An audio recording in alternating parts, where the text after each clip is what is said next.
Welcome to The Lock Shop with Nielsen and Hustler, powered by Coolbet Canada.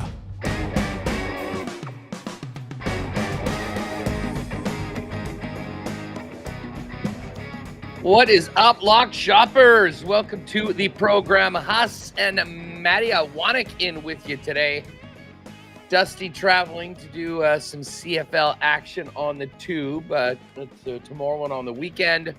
Big CFL doubleheader. We're going to get to that. We've got 4 games in the league this weekend. We'll get to picks against the spread for those.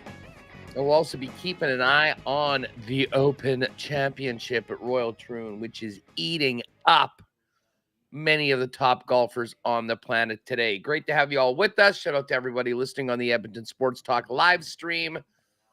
And a big thanks to our friends at Coolbet. If you haven't played a Coolbet before, give it a try and use the promo code LOCKSHOP for a 100% bonus on your first deposit, up to $200. Matty, what's up? How are you? Oh, I'm doing great. I don't understand why the Canadian Football League's not playing today. It's a quiet, one of those quiet days in the calendar. So this is naturally the week you take the Thursday off and you just do a doubleheader on Friday, I guess. I don't know. But I'm ready for week 7. I'm ready to get going tomorrow and seeing especially what the team from here can do after firing a coach and a general manager. Yeah, you know what? Listen, we'll get to the picks in the second half of the program. And we do have to do a little bit of a review of the carnage of the leaderboard and many people's picks and teams. But I've been looking forward to talking to you about that. I mean, we had a few conversations, whether it was here or on Winnipeg Sports Talk or on EST, about, just the plight of the Elks and how this is a team that seems to have more talent. They've have an offense that has been rolling and yet has found incredible, mind-numbing ways to lose football games that they should have won. And as we talked about on my program earlier this week, it seemed like it didn't matter what was going to happen. All the other uncertainty about the franchise and what they owed Chris Jones was maybe going to conspire to keep him around longer than would be the case in literally any other professional situation. But the 5th loss in the 0-5 start did him in. And it was as far as finding ways to win, it was spectacular. A comeback, tying the game up, and then between leaving 8 seconds on the clock, the kickoff, allowing a big play when that's the only thing that can beat you in a walk-off field goal, it finally did Chris Jones in. You've had a few days to kind of get past it, and I know it's sort of moving on to the new era, but looking back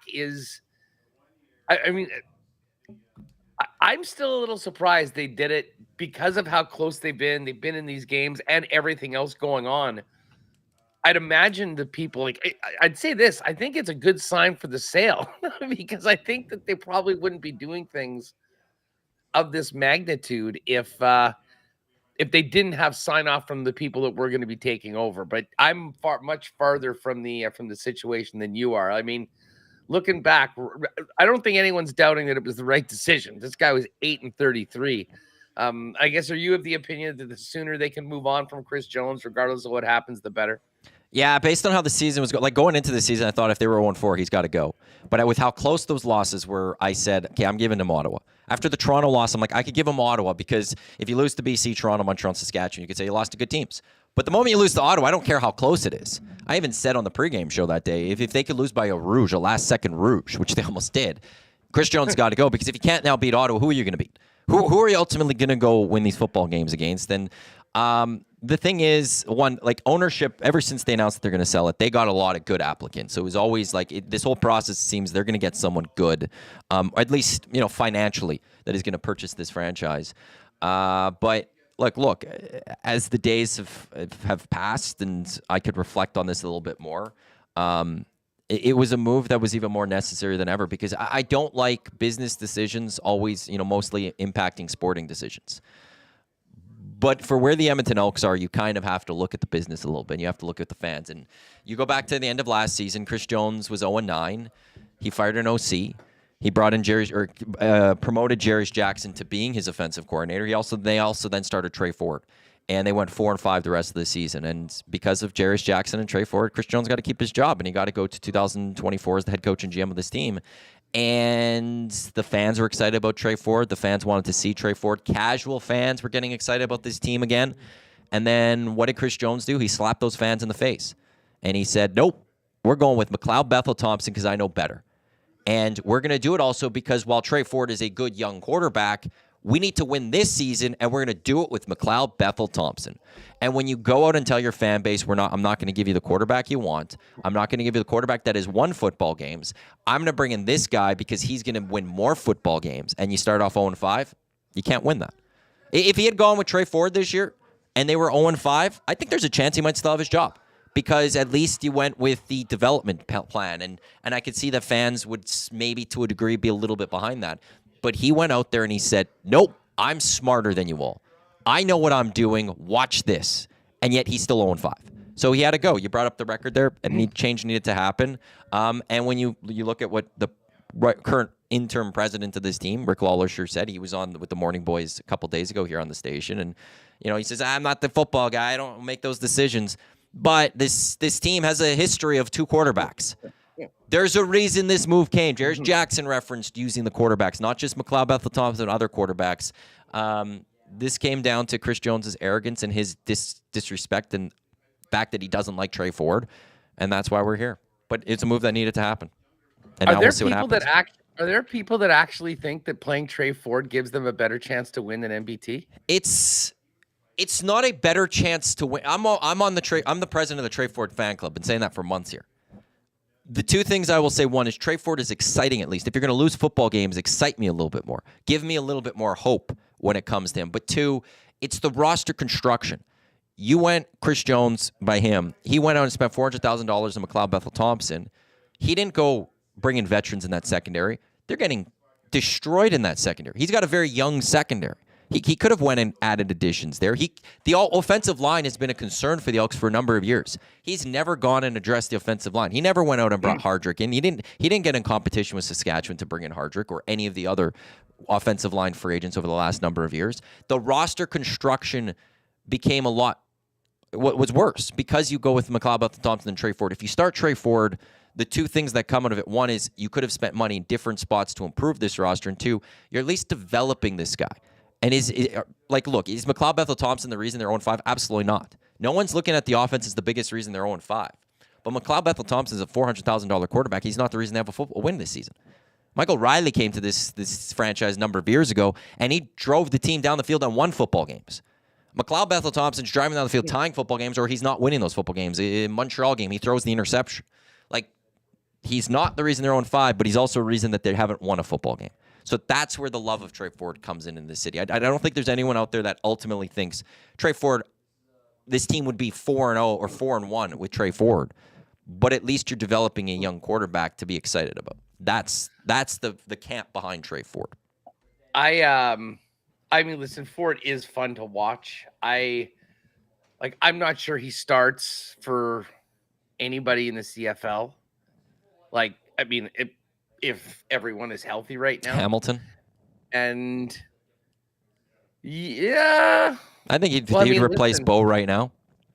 I think you're probably I don't think Bo's been particularly terrible. He had one really bad game, but they just didn't even show up for that game against BC. Other than that, I've got way more issue with the Hamilton receivers and how they have been, their inability to catch footballs has been such an issue.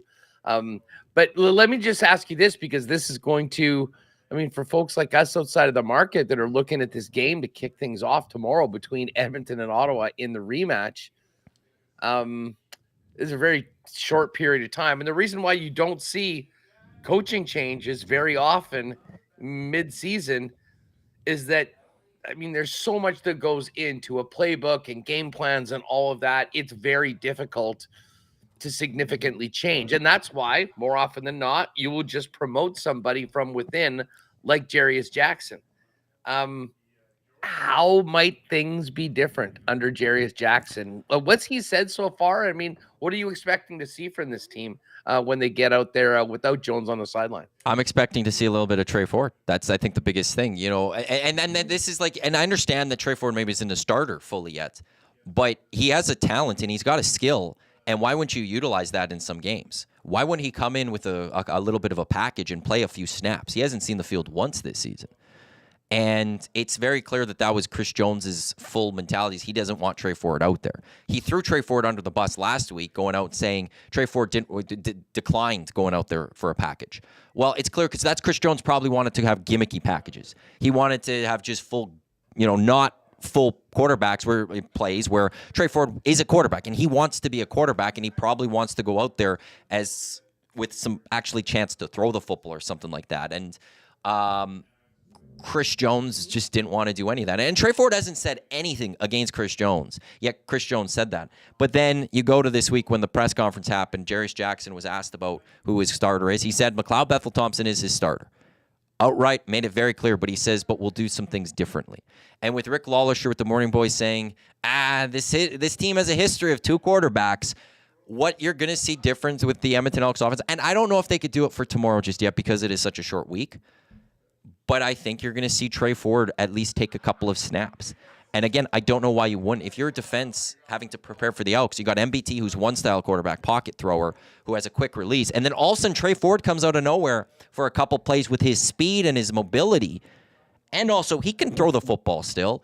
How do you prepare for that? How do you adjust for that? And Chris Jones's arrogance went with he's not going to go with the two system there type thing or use that one weapon a few times. That's the change I'm expecting to see. Again, maybe it's not for tomorrow. Maybe it's too soon to have that ready for tomorrow. But could that be for Hamilton next Sunday? I would highly suspect that that's going to be the case. And you also just have to look to last year in that once Jarius Jackson became OC and Trey Ford was the starting quarterback, he did move around. The other thing you saw when Trey Ford was moving around, that's when Kevin Brown was a strong running back in the Canadian football. He rushed for over 1,000 yards last year, I believe it was. That's when Trey Ford came is when he ran, not when Taylor Cornelius is in. And when Kevin Brown has been in this year with McLeod Bethel-Thompson, he hasn't done much. Partly is they haven't given him the football, but also there just hasn't been those holes. So maybe Trey Ford goes out there a little bit, and that just straight up opens up Kevin Brown a little bit. I'll say this, an improved running game, and we've seen this in Winnipeg over the last number of years, an improved running game where you can move the chains and keep your offense on the field can really help a defense under duress. That balanced offense, eating the time of possession going in your favor, it's huge. I'm just looking in the chat, by the way. Hey, there's JBM. What's up, Jake? Jake and I will be cranking it out tomorrow. He's just echoing what you had to say. Insane that the CFL had the doubleheader tomorrow, and baseball's not starting today either. They got the extra day off, so another quiet day. I will throw this out to you. Is this a week that if you're Commissioner Huss, you would look at a Wednesday, Thursday, Friday, Saturday schedule? Because yesterday, there's nothing. Would you not try to find a way to take advantage of that somehow with the scheduling to get that done? Like if you have, Elks Ottawa playing back to back, could there not be a way to get them playing last Thursday and then they could play Wednesday this week? And there's a lot of time in between, and then scheduling the rest of that and taking advantage of a quiet sports night. Like you can't even say that the Open Championship is on because that's in the morning. Oh, yeah, it's done. By the time we're finished our program, we're just looking at the leaderboard or looking at replays. There's no idea about. By the way, Shane Lowry in first place, -4 right now. Just got a birdie. Oh, did he go up? We'll hit the leaderboard. We'll hit the leaderboard in just a minute. Yeah, I mean, last week's schedule was Toronto, Montreal on the Thursday. Montreal is now on the bye. Yeah. Bombers Calgary on Friday, Saskatchewan, BC, and then Ottawa, Edmonton. And it is wild in that, I mean, they're going back and forth. Edmonton came off the bye last week.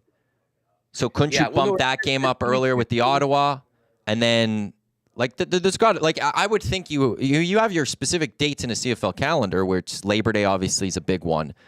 I would think you'd have to look at this time of year and go, okay, we got to schedule these days to take advantage of a quiet night, and then build the scheduling around it. I mean, I guess just to play devil's advocate, I don't know how. I mean, I know that they went to the Thursday, Friday, Saturday, Sunday schedule to maximize their TV footprint, and I think it's been very successful. It's fantastic. But at a certain point, teams certainly will press back on having Wednesday night games. Even the Thursday night games, I think, you have maybe one or two throughout the season. Now, I mean, here in Winnipeg for a long time, the summer games, people really pushed back on Friday night and Saturdays because how many people head out to cottages and lakes, and we have a very, very short period of time where people are able to do that, and they don't want to miss games. I think we found that the medium is Friday nights and then usually the weekends off. I don't think the Bombers have ever had one of the Sunday games. And you'll get into the Saturday games once we get to September. It is interesting, though. I mean, I'm not sure this is the first doubleheader. And I'll say this from a TV perspective. I love the doubleheaders. It's great. I mean, I love those games where, when you'll get through the first one and then they're kicking off at BC at 9:00 our time, 8:00 out your ways. But I do agree. I mean, the bottom line is with baseball being off, the soccer just finishing, it being one of, if not the slowest week on the sports calendar, heading into the Olympics where there's going to be a ton of competition for eyeballs. I don't necessarily disagree that this is maybe a little bit of a lost opportunity by the big brains at the CFL. Yeah, I love the argument though about the cabbage cottage camping, all that. We get that here in Edmonton too, and it's like, how many people does anyone live in these cities then? Like, not everyone has a cabin, not everyone goes camping, yet we still can't fill out these stadiums. It's the season ticket base. I mean, it really comes down to your season ticket holders. I mean, if half your season ticket holders aren't there on the weekend, I can tell you, when you're calling back to try to renew people, they said, well, you know what, I could make 3 of the 8 games last year. And I mean, it does become problematic. Listen, there's a lot of mouths to feed. There's a lot of people to keep happy. It's never really good. So we'll figure it out. But as Penner's Pancakes just said in chat, for those of you looking for entertainment, don't worry. You still have options tonight. Dana White and Hulk Hogan are both speaking at the RNC tonight. And I guess Trump will be speaking tonight for the first time since getting shot at, which certainly will be interesting. Tough time for Joe these days. Got COVID, saw him on the plane yesterday. What do you? Okay, let me. I'm not going. No, you're a political guy, and this is not a take on that. I want odds from you. What are the odds? And actually, I'll pull this up at Coolbet right now because I think they don't have the odds for who's going to be the Democratic nominee. They have odds for election winner. Like, what are Biden's chances of surviving and actually being the guy that people are voting for in November? Over the course of the last 2 days, I think it's 50-50. And I think 50-50? I think that there's a chance. It's hard because you just never know with media reports. You just never fully know which ones to believe, which ones not to believe, with sources and all that. I think that the door opening for Kamala Harris to be the nominee is much larger than it was 3 days ago. And I think we have, I'll say this, if I had to make a guess, we'll know by the end of the weekend is maybe my prediction. If we get to next week and Joe Biden's still the nominee, then he's the guy that you'd be looking at. He's plus 675 for that election winner. They don't have, again, who's going to be the nominee.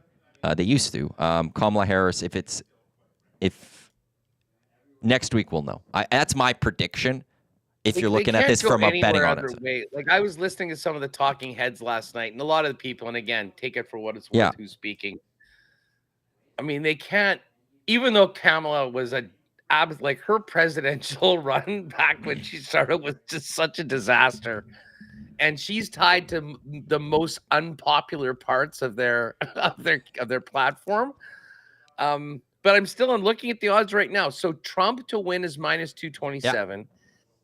Kamala plus 285 and Coolbet Biden thinking plus he's 675. Yeah, that's Coolbet. They're thinking that Kamala is going to become the nominee.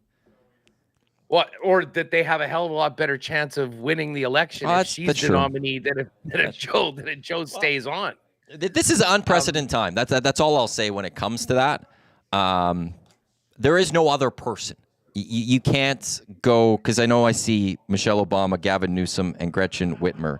Newsom and Whitmer would be the other two that would be thrown out there as the replacements. You can't go that way.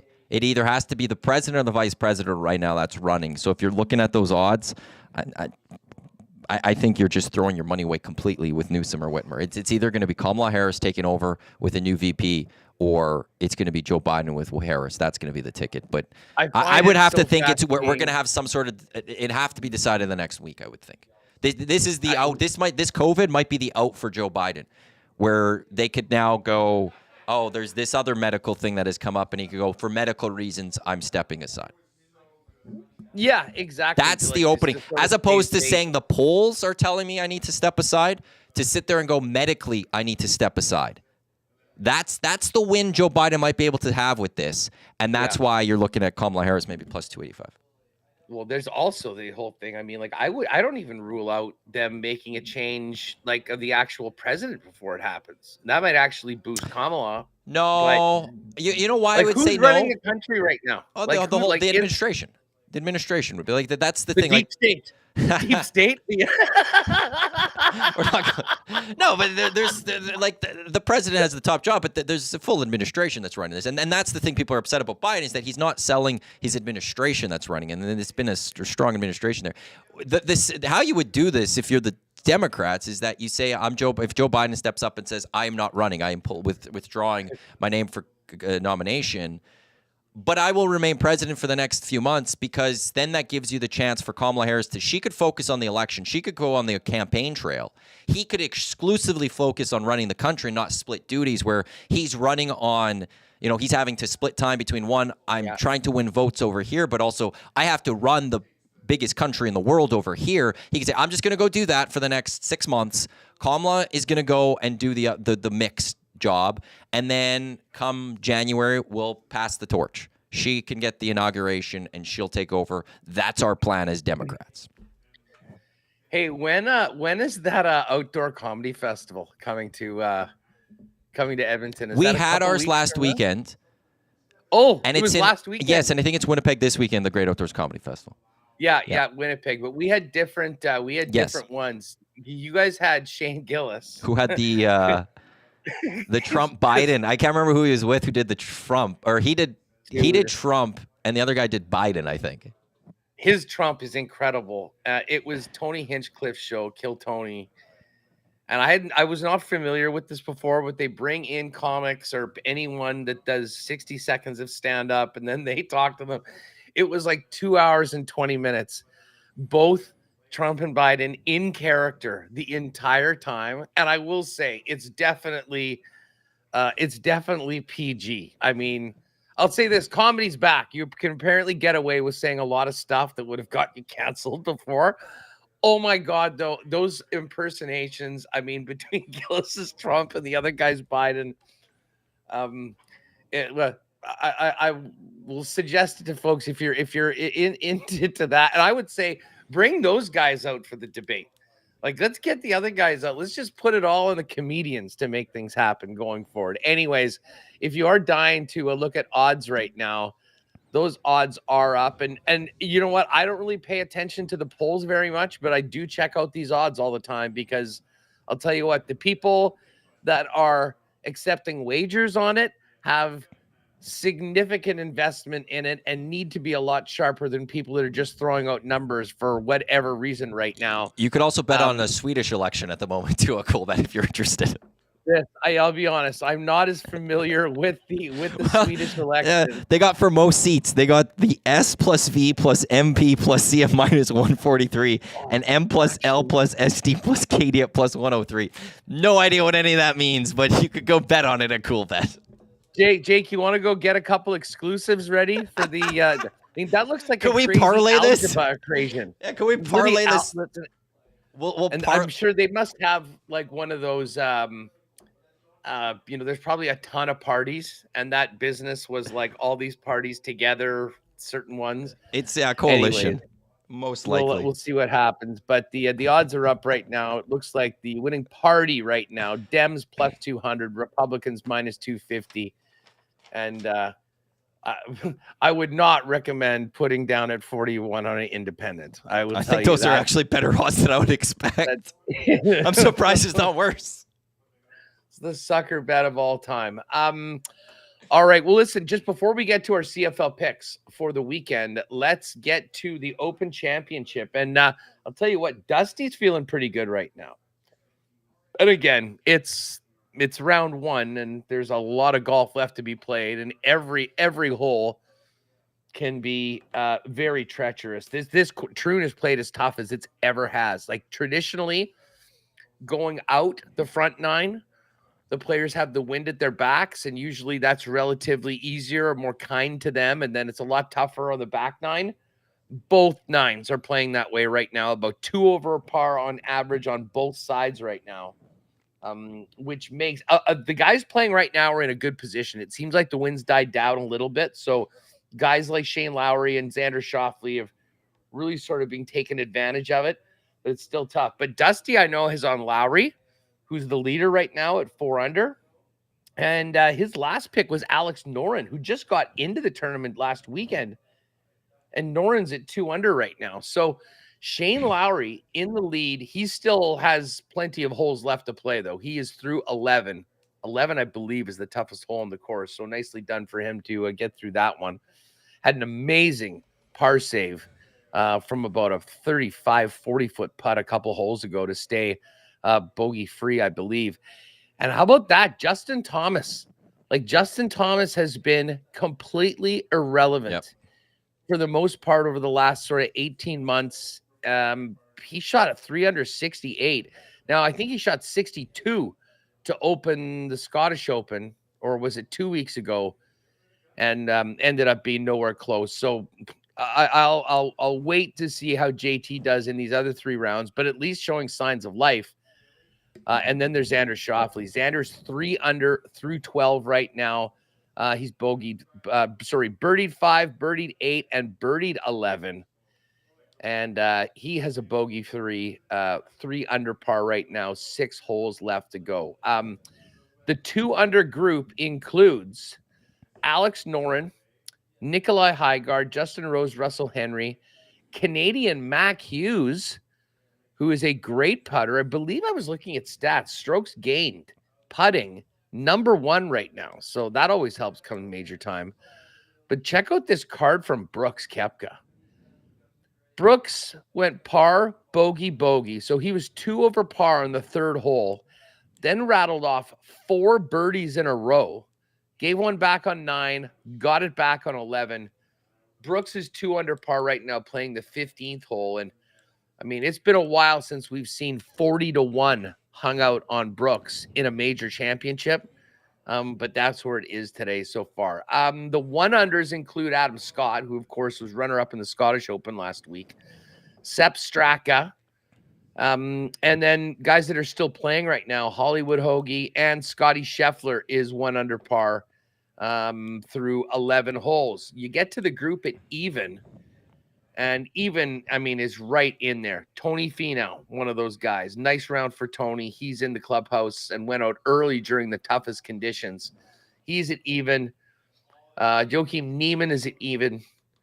Corey Connors is at even. And, you know, I'm just looking right now. I do have that 16-1 Can-Am parlay with Xander Schauffele to be top American. Obviously, he's in great shape.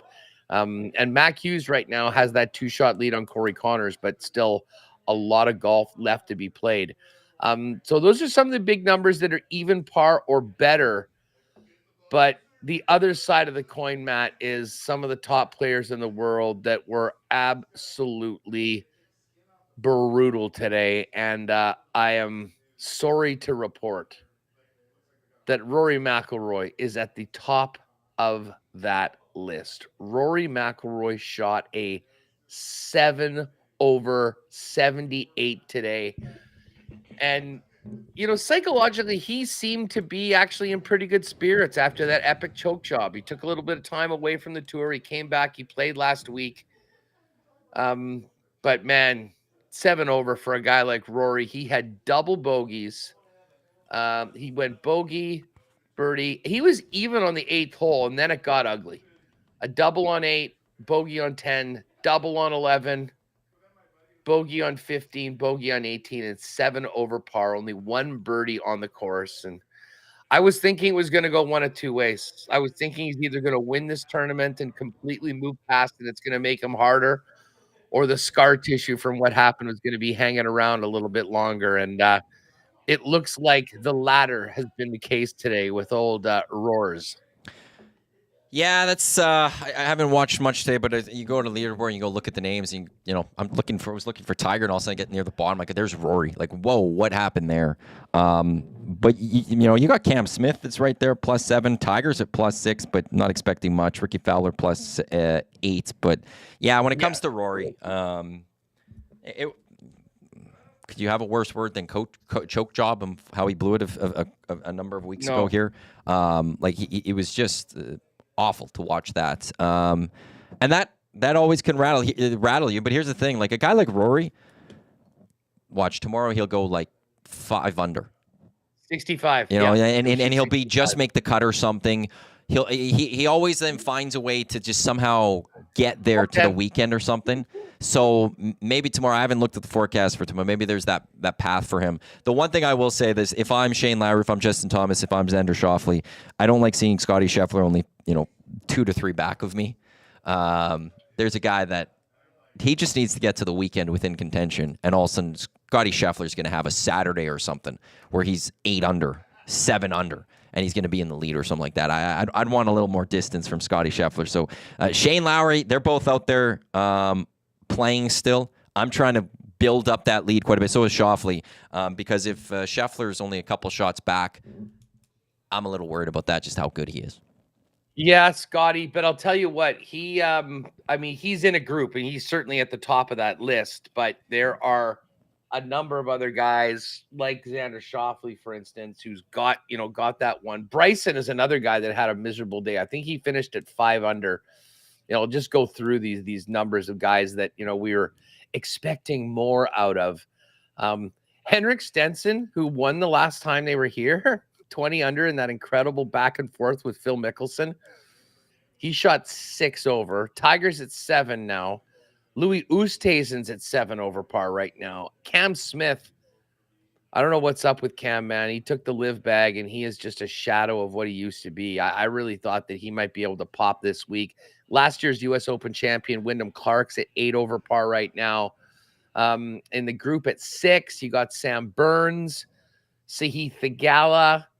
He's there. And then a group at 5, including...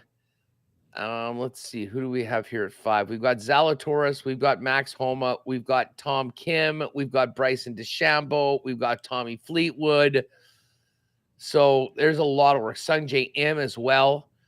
It's Akshay actually is doing a pretty nice job in battling back. Or no, I guess he's 4 over. He had a double and a couple ones. You just got to hang out, though. Getting to 4 over is not the end of the world. Like 4 over is tied for 89th right now. As it stands, as we speak right now. And Victor Hovland, Ludwig Oberg, the Canadians, Adam Hadwin, and Nick Taylor are all there. There's still a bunch of guys on the course at 3 under par and more. And here's the thing. The cut is the top 70 plus ties. 77th right now is +3. So assuming that we still add a couple more shots on, the cut is probably going to be in like the +5 range. So even if you had a rough round, especially if you went out early yesterday and maybe you can get some better conditions tomorrow afternoon, to be able to make that, to make the weekend. And there is no 10-shot rule. That is something that the Open used to have, where as long as you were within 10 shots of the lead, you made the cut. And we all remember Paul Lawrie. Geez, I can't remember what course he won it at, but he actually started the final round 10 shots back, and he was 3 under. Everyone else blew up. He ended up winning the Claret Jug. But right now, there's been some real top guys that are probably maybe on your card, on your DraftKings lineup that have struggled. But there's going to be 18 more merciless holes at Troon tomorrow. And we'll see who makes it to the top 70 plus ties. Jake and I will be all over that tomorrow on the edition of the Lock Shop. Matty, let's get to the CFL. And, it was fun. On Monday, Dusty and I did a little version of Guess the Lines. And we were pretty close on some of them. But there's been some big movement since then. Well, let's start with the Elks-Ottawa game. This game opened at 3. I mean, basically a pick 'em, and they'll give Ottawa the 3 points for home field. Yesterday, it was 2.5 for Ottawa. It is now 1.5 for Ottawa. And I will go on the record, as I've done beforehand. I'm taking the Elks. I expect them to win. I still can't believe they didn't last weekend. But they've been so close. Do they get a bump from Jarius Jackson taking over? I mean, listen, they were very close. They could have easily won that game if they didn't shoot themselves in the foot right now. Can they actually execute for 60 minutes and not be authors of their own demise, make another team beat them as opposed to beating themselves? We'll see. But, earlier on, I got on it at plus 2.5. It's plus 1.5 right now. But I don't mind the Elks straight up money line. They need to win a freaking football game, plus 105. I think I'll have that on a ticket. Yeah, if it wasn't for the coaching bump, I probably would just take Ottawa right now because the Elks would find a way to blow it, I believe. But I like the thing about Chris Jones is you talk to any player that's played for him, they love playing for him. Players love Chris Jones. And now they have to sit there and look at themselves and go, we got a coach we love fired. Mm-hmm. Because we, 4 or 5 plays, it's all it is, over a number of games, we weren't as sharp as we need to be. And so that in itself, in sports, how often do we see that little bit of a coaching bump? That's the reason for me this week. I am taking the Elks. Like I think they just win this game. So right now, getting also 1.5 points, I'm all over that straight up. Total in the game's 53. These teams combined for 71 last week. The Elks put up points too. They better not give up 480 in the air to Drew Brown. I'll tell you that. I mean, a lot of this has just got to be on the defense getting better, which ironically was sort of it's the trademark Chris Jones' calling card for all of that time. So as of right now, the line is dropped to 1.5. Edmonton a 1.5 point underdog, and the money line for the Elks, which was I think as high as plus 128, dropped now to plus 105. Ottawa minus 127. Heck of a matchup. Started off, and this is weird with these teams playing at this point in the year, Matty. We're always used to the Bombers and Riders going at it on Labor Day weekend and in the Banjo Bowl the following week. Huge game though, with the Bombers at 2-4, Saskatchewan at 4-1 without Trevor Harris. A Saskatchewan win puts them to 5-1, and the Bombers to 2-5. It would make it really difficult for Winnipeg with their upcoming schedule, maybe to get back into the mix with Saskatchewan, potentially for second place in the division.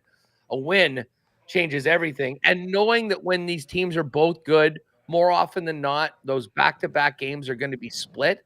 This is also could very well be the rubber match in a season series. Now, this game, I thought that the Riders would be a slight favorite in this game when we were guessing the lines. I thought they'd be like 1 or 2 point favorites, not quite the 3, but it seems like the book and a lot of bettors are just giving the Bombers a full mulligan for that first month of the season.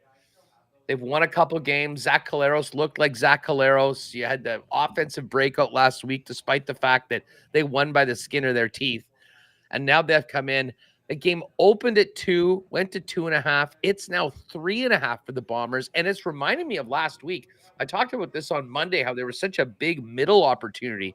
If you had bet the Bombers last week when the line came out at 3.5, and then Calgary before game time when it closed at 6.5, you had a 3-point middle there, which it hit when the Bombers won by 4 points to win on both sides of the bet. I don't know how many people jumped on Winnipeg right out of the gate, but we're looking at that potential right now.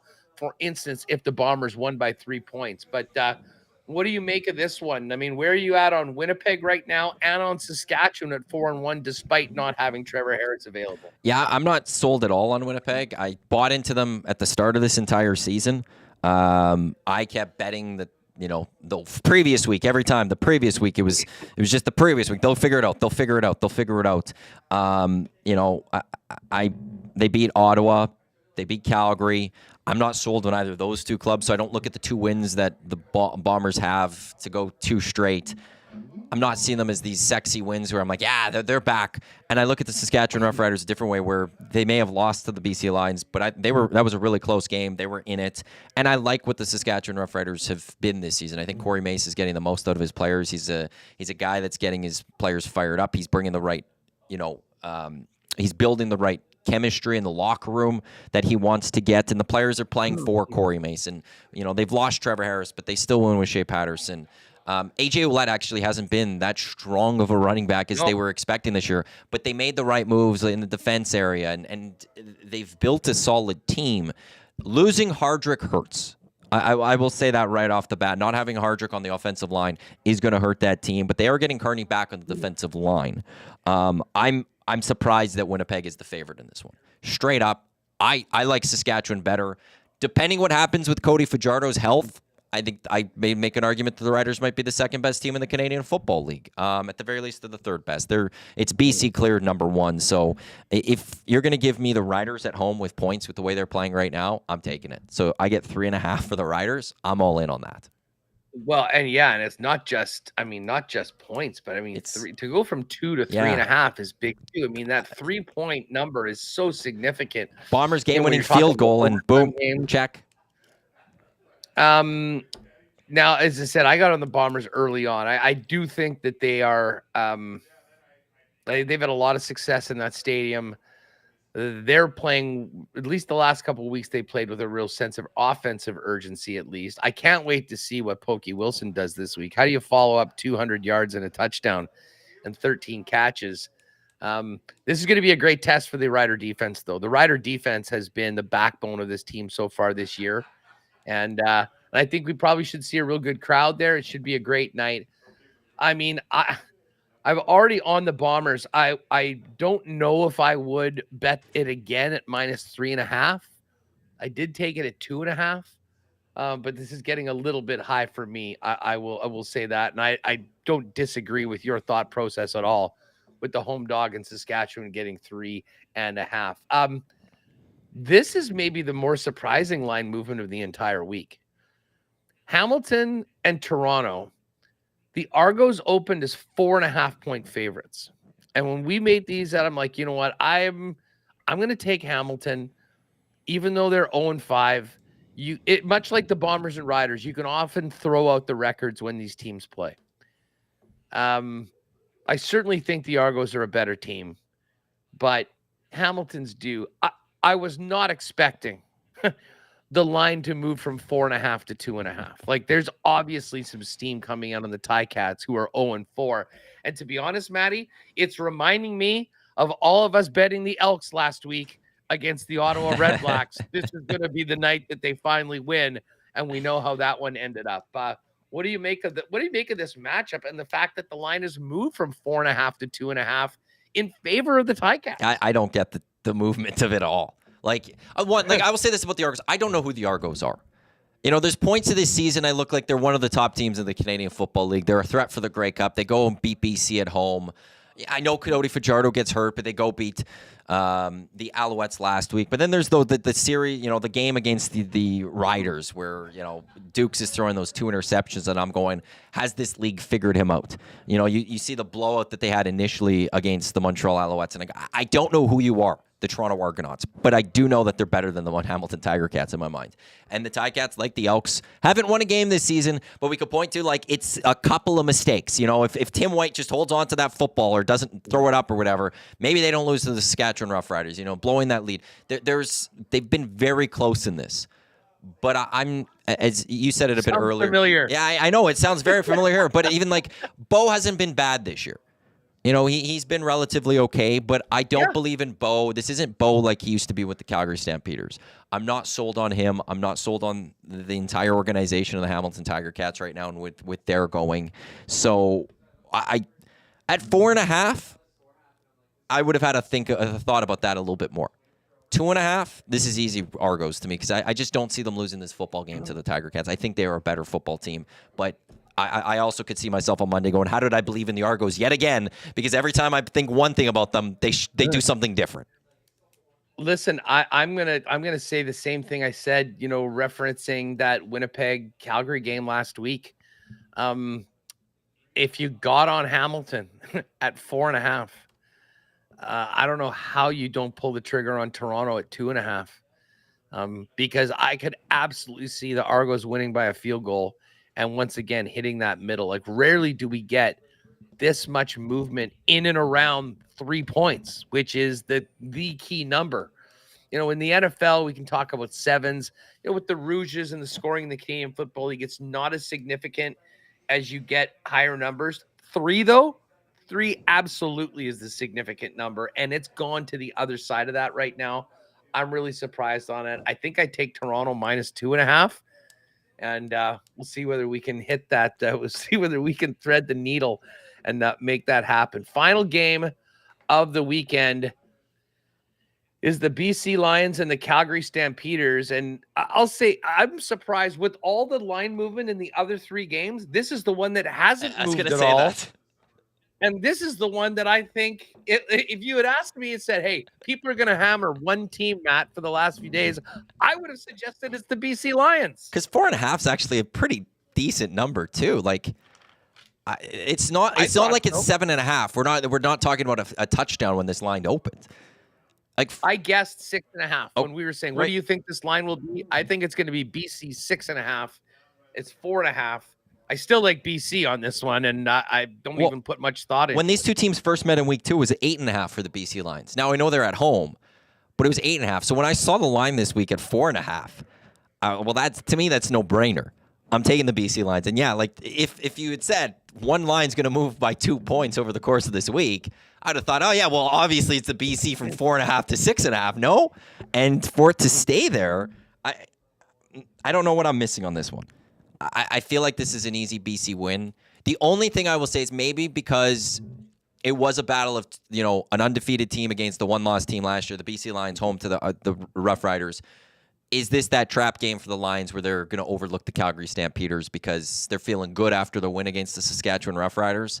But, just with the way VA's throwing the ball right now, with Hollins and McInnes, especially the McInnes over the last 2 weeks, I don't know how the Stamps can counter that. So, a touchdown. I think the BC Lions go in by a touchdown or more. They beat the Riders. They beat the spread last week, and they were given 7.5 points. I think the BC Lions going to Calgary. I don't care that they're on the road. 4.5 to me, that's pretty easy. I'm taking the Lions. Yeah, listen, I'm fine with them up to a touchdown. And as I say, that'll be the cornerstone, because I think these other picks are pretty tough right now. That'll be a cornerstone of a partner parlay we'll work on, and we guess we'll be able to throw that one out tomorrow when Jake and I are together with our final selections right now. But I think as of right now, if we're putting in, and don't forget, you've got one CFL wager per week to use the 20% multiplier. I mean, if you do a 4-gamer against the spread, usually comes out to about 12-1. It gives you a big boost at 20%, but you can use that on a single game. You can use it on a total. You can use it on a money line. Do with it what you will, but just make sure you get your favorite bet in and put that 20% multiplier on it when you're betting the CFL at Coolbet. Matty, great stuff as always. I love chopping up CFL with you on Thursday, and I'll look forward to continuing with you. Although you get Dusty next week. WST, yes. Well, Dusty isn't. He only has the one game next week. It's in Edmonton, and on the Sunday. So you and him get to do a little bit of CFL next week, and then I'm back the week after. Excellent. Well, who knows? I think he's away on Monday, yes. So we'll see what's up with. I know Jake's in tomorrow, but maybe we'll do a Monday visit together. If shoot me a text if you need me around later on the week. Listen, I guess I'll let you. We've got I mean, we're going to be talking Bombers, lots on the British Open, our baseball team's back. So we've got lots of local stuff coming up on Winnipeg Sports Talk at the top of the hour over on the WST. And I guess you can take her home. Maybe give the path forward for the Democrats south of the border. I'm sure everyone. Actually, here's the thing, Huss. I've actually, I think, done a really good job of not getting to politics so far EST. So you haven't been. You haven't. I said everyone in the chat was going, take the bait, Matt. Take the bait. I knew that was like a steak in front of a tiger, but you're doing a very, very good job on it. Hey, anyways, thanks again, man. You bet. Appreciate it as always. Lock shoppers, good luck. And there will be round 2 matchups being posted probably in the next few hours for round 2 for the Open Championship. And have faith. Those +5s, +4s can still make the cut and be in the mix on the weekend at Royal Troon. I will see you all tomorrow, 11 in Edmonton, 12 here in Winnipeg, 1 o'clock out east with Jake Boland-Moss getting you ready for the weekend. And Matty, take it away. We'll catch y'all tomorrow. Have a good one, Huss. You could catch him tomorrow, as you said, on the Lock Shop, or you could catch him in just a few minutes on Winnipeg Sports Talk. Head over to their YouTube channel. WST will be up shortly with him and Remus. Portions of this hour of the Lock Shop are brought to you by the 2024 Hlinka Gretzky Cup coming to Edmonton this summer. Rogers Place will host the best U18 hockey players in the world, August 5th to the 20th. 7-game, 14-game ticket packs now available. HlinkaGretzky.ca or Ticketmaster.ca. I think for some people, they really wish the tournament was this week because of the heat. You could have went and watched some hockey, but also got that AC going inside Rogers Place. A reminder coming up later tonight on Edmonton Sports Talk at 7:30. The Edmonton Stingers are in action out in Saskatchewan against the Rattlers, the 11-7 Edmonton Stingers. It's their second last regular season game. Their last game will be July 29th as they're home to the Winnipeg Sea Bears. And then there's, of course, playoffs. The Stingers will be in the playoffs. But the last road game for the regular season for the Stingers. You can catch it live right here on EST, 7:30 on EdmontonSportsTalk.com, tune in, or on iHeartRadio. That will about wrap up the Lock Shop for this Thursday. Up next, it will be 2 guys and a goalie. Tom Gazzola, Joaquin Gage. I don't believe Matt Cassin is going to be around today. But when you got Gazzola, when you got Gager, don't need anyone else. The 2 guys, they'll take you home. That's all coming up here on Edmonton Sports Talk, your clear choice for sports. Don't go anywhere. It's coming up in under 5 minutes.